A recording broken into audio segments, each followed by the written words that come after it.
वो नहीं मानती, इनको इस्तगासे में ले जाते हैं, तो फिर इनको कौन बचाएगा? जख्मी छाती is the most relevant evidence. ECL में नाम लाने के लिए पहले बंदे का एब्सकॉन्डर होना जरूरी है। अच्छा, इश्तिहारी होगा तो फिर ईसीएल में नाम आएगा, उसके बाद रेड वारंट इश्यू होगा। उतनी देर में वो अगर दुबई होंगे तो उससे आगे ऐसे किसी मुल्क में चले जाएंगे। टीपू ट्रका वाले खानदान का फ्यूचर क्या नजर आता है? मीर मौसफ के साथ क्या होगा, कैसर बट के साथ क्या होगा, और मीर फतेह के साथ क्या होगा? जब टीपू दुबई से आया तो क्या उसने किसी को इतला दी थी फोन करके कि जनाब मैं आ रहा हूं, तो इतने बजे मेरे पे अटैक कर दीजिएगा? जो अजहर शूटर है, जिस वक्त उसको पकड़ना था, पुलिस ने अनाउंस किया था कि कैमरे खराब है, हालांकि कैमरे खराब नहीं थे। उसने कहा कि तुमने इस केस पे बोलना नहीं, अच्छा, नहीं तो तुम्हें मार देंगे। बिस्मिल्लाहिर्रहमानिर्रहीम। पाकिस्तान और दुनिया भर में देखने वालों को अस्सलाम वालेकुम। मेरा नाम है मोहम्मद आसिफ नाजरीन। तीफी बट के बेनोई के मर्डर के बाद हालात क्या हुए हैं? अभी ये लग रहा है कि सब कुछ ठप हो गया है। मामला किस तरफ जाएंगे? अब कौन टारगेट है? किसको किस तरह इंसाफ मिलेगा? और जो अमीर बलाज के भाइयों वाला मामला है, कैसर बट वाला मामला है, उनके साथ क्या होगा? मेरे साथ मारूफ एनालिस्ट सैयद फरकान शाह साहब मौजूद है। इनके तल्लकात, इनकी खबरें बड़ी गर्दिश कर रही हैं, इनसे जानेंगे कि ये क्या कहते हैं। अस्सलाम वालेकुम जी। जी वालेकुम सलाम। फरकान शाह साहब, मामला ठप हो गए हैं या अभी मामलात आगे बढ़ेंगे? और आपने बड़ी बात की अब तक कि सुलह नहीं हो रही, तो क्या लड़ाई हो रही है? जाहिर है लड़ाई होगी। अगर उन्होंने सुलह करनी होती तो उसके बहनोई का मर्डर होता तीफी बट के। अच्छा, क्योंकि उन्होंने इतना नुकसान उठाया। जो बलाज था ना, वो एक अमन पसंद था। बलाज की जिंदगी में कोई हमला नहीं हुआ कि हुआ के सिवाय एक फायरिंग के जो उसने गोगी तीफी के घर की थी, उसके अलावा कोई ऐसी हरकत नहीं हुई। तो अब क्योंकि ये हुई है तो ये इसलिए नहीं हुई कि इसके बाद राजीनामा हो जाएगा। वो तो सिर्फ मेरे भाई, मेरे प्यारे दोस्त, ख्वाहिशमंद है ना। जो आपकी भी ख्वाहिश होगी कि सुना जाए, मेरी भी ख्वाहिश है सुना जाए। वो तो एक अच्छे इंसान की अच्छी सोच होगी ना, लेकिन ये सुना मुझे तो होती नजर नहीं आ रही। क्या कत्लो गारत होगी? बदले लिए जाएंगे? क्या होगा?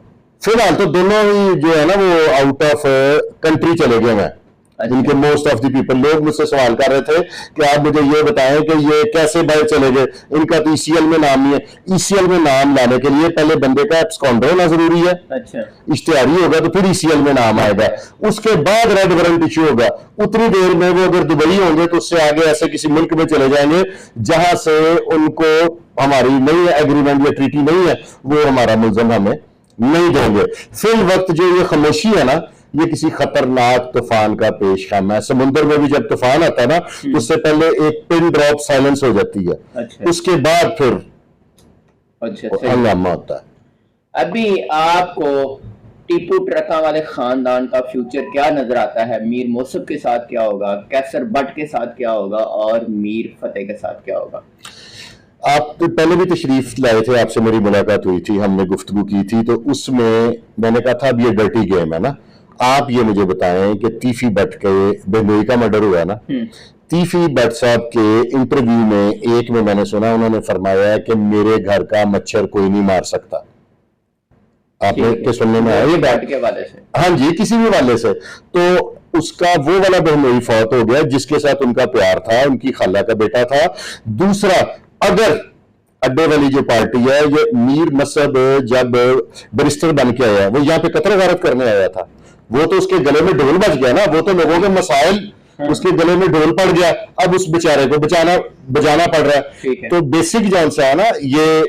अब मुझे तो लड़ाई नजर आ रही है, अब अपनी अपनी पसंद है ना। ख्वाहिश मेरी भी है सुलह हो जाए, लेकिन मुझे सुलह नजर नहीं आ रही, पता नहीं क्यों। सुलह वाला कोई एलिमेंट आपको नजर नहीं? 1% भी नहीं है। एक तरफ आप तीफी बट के बेनोई को देखते हैं जो उनके बहुत करीब थे, और दूसरे कैसे बर्दाश्त करेंगे? इधर अमीर बलाज वाला जो मामला था, वो भी जारी बात है उनकी फैमिली का अहम तरीन रुकन था, लीडर था, पर्सन था। और इधर जुवेद भट्ट साहब भी। ये इनके जो छोटे मसहब और फतेह है ना, इनके लिए बाप का दर्जा रखता था। ठीक है, वो इस आग को बुझाना चाह रहा था, पता नहीं किस। मैं तो एहसन शाह, अगर टोटली 1000% एहसन शाह का रोल है तो उसका भी बेड़ा गर्क हुआ, उसका अपना भी बेड़ा गर्क हुआ और इन दो घरों को उसने बड़ी आग में फंसा दिया। अगर मीर बलाच का कत्ल ना होता तो ये अपनी अपनी जिंदगी बाइज्जत तरीके से गुजार रहे थे। इतना गैप भी आया, भी गैप भी आ गया था। मुमकिन है कि इनके जख्मों पे मरहम रखी जाती और ये सुलह हो जाती। इनके घर में शुरू से वो एहसन शाह मौजूद है।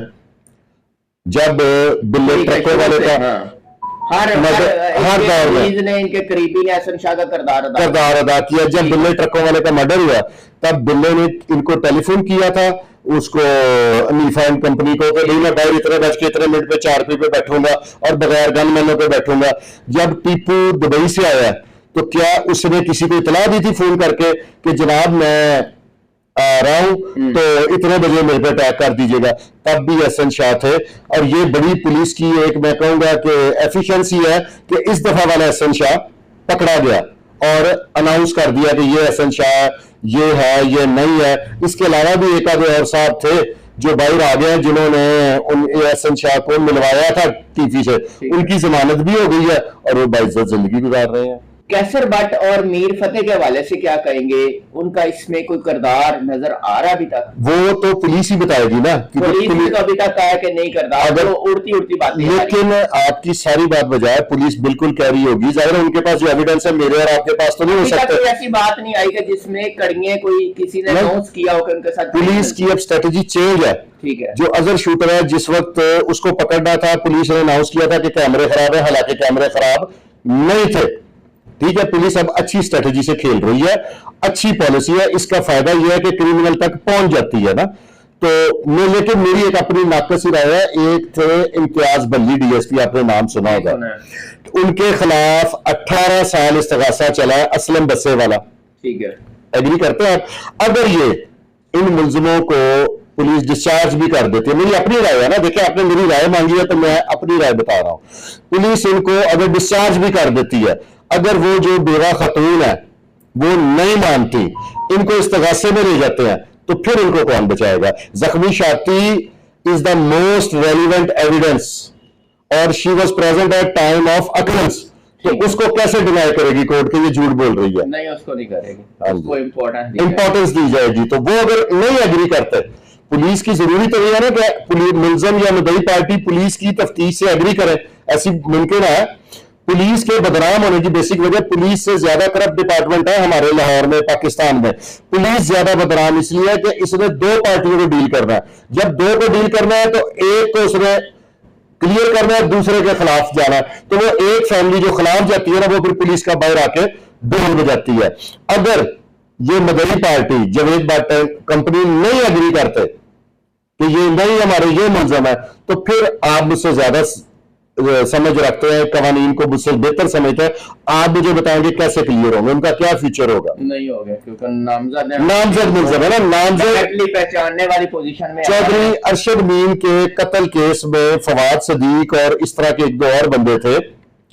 उसके बाद पहली एफआईआर कैंसिल करके पुलिस ने दूसरी एफआईआर दी और फवाद वगैरह को पुलिस ने बेगुनाह लिखा। लेकिन आबिद चौधरी के कत्ल की बात कर रहा हूं मैं, जो स्टूडेंट लीडर था, उसमें पुलिस ने फवाद सदीक और सेल मोचा था शायद, इनको सजाए मौत हो गई थी।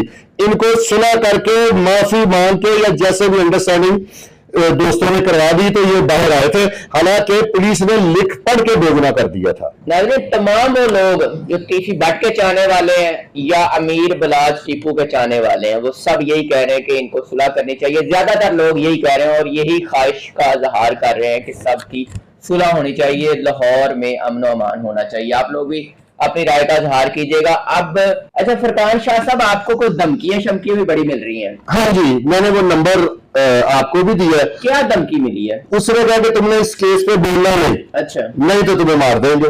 मार देंगे? हाँ जी। शूटर था? पता नहीं कौन, मैंने पता करा ये पाकिस्तान वाला सिस्टम नहीं है, वो बजाहिर नंबर है इंग्लैंड का। इंग्लैंड के नंबर से? हाँ जी, मेरे पास रिकॉर्डिंग है, अगर आप कहेंगे तो मैं अपने दोस्त की आज की आपको फ्रेश रिकॉर्डिंग अभी सुनवा सकता हूँ। उसने कहा कि यार यहाँ पे कंपनियों के नाम नहीं है, ये कंपनी है, कोई भी 10 पाउंड दे के मोबाइल ले लेता है, 7 सिम फ्री मिल जाती है, तो उसकी कोई इतना नहीं है। कहता है इधर ट्रेस करना है, पाकिस्तान वाला सिस्टम नहीं है। मेरे पास रिकॉर्डिंग मौजूद है आज की डेट की, मैं कोशिश कर रहा हूँ। नंबर है आपके पास? नंबर है, वो आपको दे दिया, स्क्रीन पे प्लीज चलाइएगा। जी ठीक है, आप देख सकते हैं जी, इस नंबर से इनको ना धमकी अमेज कालें आई हैं, क्या कहते हैं, मार देंगे। मार देंगे जी आप अगर बोले तो। मैं कहा यार सारा लाहौर बोल रहा है, पूरा पाकिस्तान बोल रहा है, मेरे बोलने से जी आप बात कुछ क्लियर कट कर रहे हैं जिससे हमें नुकसान हो सकता है। मैं क्या, आप मुझे ये बताएं किन की तरफ से था, आपको क्या लगता है कि किस पार्टी की तरफ से हो सकता है? मुझे लगता है कि ये दोनों पार्टियां ऐसी हिमाकत नहीं कर सकती। ये कोई तीसरा आदमी है जो इनकी सुलह नहीं चाहता, जिसके इनकी लड़ाई से कोई मुफादात है, जिसकी दिहाड़ी लग रही होगी या कोई भी मुफाद हो सकता है, ये उसकी तरफ से मेरा ज़हन कॉल है। आप तभी तो बोल रहा हूं आपके साथ डरा भाई। अच्छा डरे हुए बोल रहे हैं, डरे नहीं है, बोलेंगे अभी। बिल्कुल बोलूंगा, बोलने से कौन रोक सकता है। मैं कोई गलत बात कर रहा हूं, किसी के ऊपर गलत इल्जाम लगा रहा हूं। मैंने जो आपके साथ FIR की बात की है, चौधरी अरशद मीन वाली बात की है, जब आबे चौधरी भट्ट की कंडीशन आपको क्या लग रही है कि तीफी भट्ट अब क्या करेगा, पाकिस्तान आएगा नहीं आएगा? इससे पहले आप मुझे बताएं कि जितने मर्डर्स में उसका नाम झूठा है सच्चा है, ये मेरा तो डिपार्टमेंट नहीं है ना कि मैं लिख के दूं कि यहाँ पे वो बेगुनाह, यहाँ पे गुनाहगार है। वो इससे पहले कितनी दफा पेश हुआ है, कितनी दफा अंदर गया? कोई एक वाक्य मुझे आप बता दें। हुकूमत पंजाब या पुलिस डिपार्टमेंट वापस नहीं आएगा? इससे पहले अगर आया तो फिर आएगा। नहीं, लोग कह भी रहे हैं। वो लोग तो, अगर आप तो क्योंकि जर्नलिस्ट है ना, जेन्युइन, अगर आपकी जगह कोई और इंटरव्यू कर रहा होता है तो कल का टाइम हो जाना था कि सारे लाहौर को कह रहा था कि शालमी चौक में मिठाई लेके पहुंचे सुबह सुलह, और साथ थोड़ा सा मैंने मंजन भेज देना था कि जनाब फूलों की पत्तियां जरूर लेते आइएगा सुबह सुलह। इस तरह का अगर आपने, वहां पे बंदा कोई नहीं आया। हाँ ये तो नहीं हो जाली अगर खबर चलानी है तो इस तरह की। वो सब कहाँ पे है, कोई इतलात आई है? आउट ऑफ कंट्री है, दुबई में। मेरे से मशवरा नहीं करता ना, मेरी ट्रैवलिंग एजेंट से रहा है जिससे वो टिकट लेता है, लेकिन मेरा अंदाजा कि अब दुबई में नहीं रहेगा क्योंकि अब लोग एक्स-काउंटर होने के नजदीक होंगे।